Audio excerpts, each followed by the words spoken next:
গঙ্গা পরিষ্কার আমাদের অঙ্গীকার এই সচেতনতামূলক বার্তাকে সমাজের সকল স্তরে পৌঁছে দেওয়ার জন্য শ্যামপুর ডিঙ্গাখোলা গ্রাম পঞ্চায়েতে একটি কর্মসূচি হল শিবগঞ্জের ভাগীরথী নদীর পাড়ে। প্রথমে এলাকার সাধারণ মানুষ ও স্কুলের ছাত্রছাত্রীদের নিয়ে একটি পদযাত্রা হয়। রাস্তা পরিষ্কারের পাশাপাশি ছাত্রছাত্রীদের নিয়ে বিভিন্ন সাংস্কৃতিক ও প্রতিযোগিতার মাধ্যমে সচেতনতার বার্তা দেওয়া হয়। এই দিনের এই অনুষ্ঠানে উপস্থিত ছিলেন ডিঙ্গাখোলা গ্রাম পঞ্চায়েতের প্রধান শান্তিরঞ্জন মাইতি, শ্যামপুর কেন্দ্রের সভানেত্রী মন্দিরা মণ্ডল সহ শ্যামপুর ১ নম্বর ব্লকের জয়েন্ট বিডিও।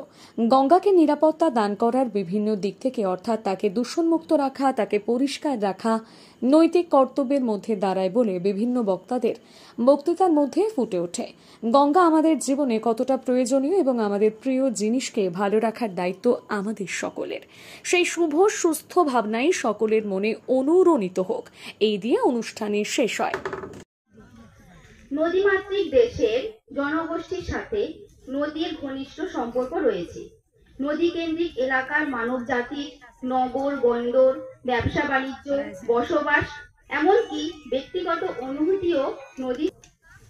ভারতও নদীমাতৃক দেশ।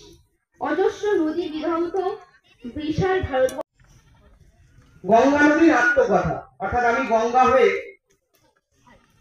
আমার অনুভূতিটা বলছি। আমি স্বয়ং গঙ্গা নদী। গঙ্গোত্রী হিমবাহের গোলক গুহা থেকে